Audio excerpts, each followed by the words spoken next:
Singapore से हैदराबाद आने वाली एक फ्लाइट में बम रखे जाने की धमकी अमेज ईमेल मौसूल होने के बाद इतवार को हैदराबाद के शमशाबाद एयरपोर्ट पर शदीद सनसनी फैल गई। धमकी अमेज ईमेल के मौसूल होते ही एयरपोर्ट के हुक्काम ने फौरी तौर पर सिक्योरिटी अलर्ट जारी कर दिया और तैयारी की महफूज लैंडिंग के लिए हंगामी इक़दाम किए। तैयारे के लैंडिंग होते ही तमाम मुसाफिरों को बहिफाजत निकालकर एक अलग टर्मिनल पर मुंतकिल किया गया, जिसके बाद बम डिस्पोजल स्क्वाड और CISF के अहदेदारों ने तैयारे की मुकम्मल तलाशी ली। तफसीली जांच के बाद कोई मशकूक चीज़ बरामद नहीं हुई, जिस पर हुकाम ने इस धमकी को महज एक अफवाह करार दिया। पुलिस के मुताबिक गुज़िश्ता 2 माह के दौरान हैदराबाद एयरपोर्ट को मौसूल होने वाली ये 23वीं झूठी धमकी है, जिनमें से बेशतर ईमेल्स बैरून मुल्क से भेजे गए हैं। इस सिलसिले में मुकदमा दर्ज कर लिया है। साइबर क्राइम पुलिस ईमेल के जरिए धमकी देने वाले अनासिर का सुराग लगाने में मसरूफ है।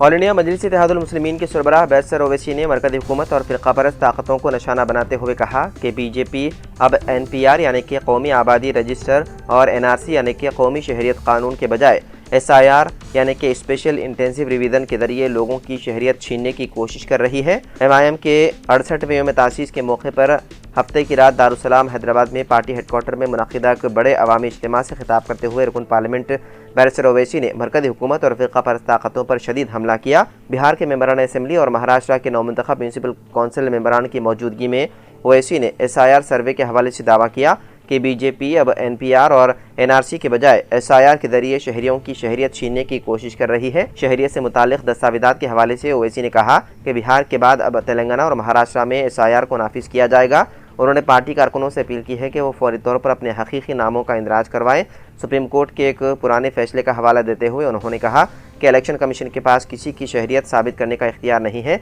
लेकिन हुकूमत इलेक्शन कमीशन ऑफ इंडिया के जरिए ऐसा करने की कोशिश कर सकती है।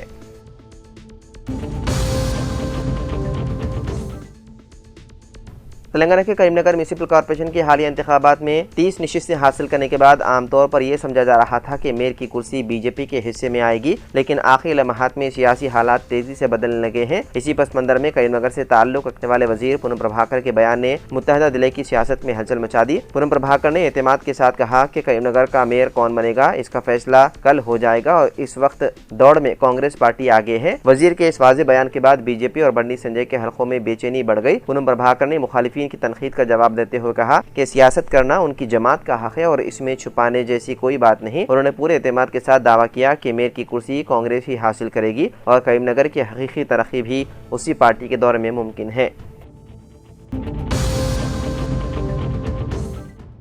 शहर में बढ़ते हुए ट्रैफिक मसाइल के पेश नज़र काचीगुड़ा ट्रैफिक पुलिस की जानिब से तिलक नगर के इलाके में एक खुसूसी मुहिम चलाई गई। तफसीलात के मुताबिक सिकंदराबाद जोन के traffic DCP Avinash Kumar, additional DCP Ramulu, ACP Srinivas और काचीगुड़ा ट्रैफिक CI वीर कौशिक की निगरानी में ये मुहिम अंजाम दी गई। फुटपाथों से तजावुजात का खात्मा, फुटपाथों पर गैर कानूनी तौर पर झोपड़ियां डालकर कब्जा करने वालों के खिलाफ सख्त कार्रवाई की गई। उन तजावुजात के बाइस से पैदल चलने वालों को शदीद मुश्किलात का सामना था। खुसूसी मुहिम के दौरान फुटपाथों से झोपड़ियों को हटाया गया और कवानीन की खिलाफ वर्जी करने वालों पर जुर्माने आयद किए गए। इसके अलावा सड़कों और फुटपाथों पर गैर कानूनी तौर पर कायम की गई दुकानों को भी हटा दिया गया।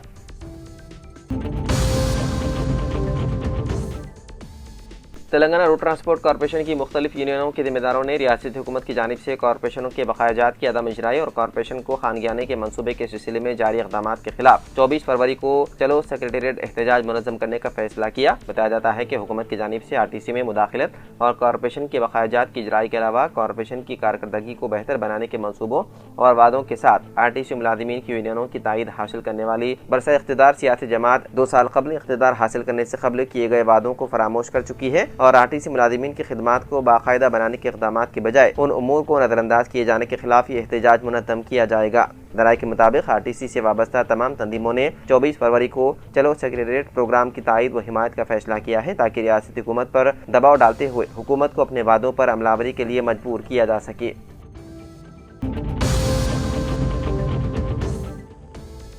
تلنگانہ میں مہنگائی کی شرح میں اچانک اضافے کے بعد افراط زر کی شرح 4.92 ریکارڈ کی گئی ہے، جو ملک بھر میں تمام ریاستوں میں سب سے زیادہ ہے۔ گزشتہ چند ماہ کے دوران منفی افراط زر کی شرح ریکارڈ کیے جانے کے بعد اچانک افراط زر کی شرح میں ریکارڈ کیے جانے والا یہ اضافہ مہنگائی میں اضافے کا سبب بنے گا۔ مرکزی وزارت اقتصادیات و منصوبہ بندی کی جانب سے جاری کی گئی رپورٹ میں کہا گیا کہ جنوری کے دوران تلنگانہ میں سب سے زیادہ مہنگائی ریکارڈ کی گئی ہے اور افراط زر کی جو شرح ریکارڈ کی گئی ہے وہ 4.92% تک پہنچنے کے بعد یہ کہا جانے لگا ہے کہ تلنگانہ میں مہنگائی اور قیمتوں میں اضافہ ریکارڈ کیا جانے لگا ہے۔ تلنگانہ میں گزشتہ چند ماہ کے دوران منفی افراط زر کی شرح ریکارڈ کیے جانے کے بعد مختلف گوشوں سے تشویش کا اظہار کیا جانے لگا تھا اور دیگر ریاستوں کی صورتحال سے تلنگانہ کا موازنہ کیا جا رہا تھا، لیکن اب جبکہ ریاست میں افراط زر کی شرح میں اضافہ ریکارڈ کیا گیا ہے تو اس کے اثرات کے متعلق ابھی کوئی واضح رپورٹ منظر پر نہیں آئی، جبکہ صارفین کی قوت خریدی اور اشیاء ضروریہ کی قیمتوں کا جائزہ لینے کے بعد جاری کی گئی اس رپورٹ میں تلنگانہ میں مہنگائی کی نشاندہی کی گئی ہے۔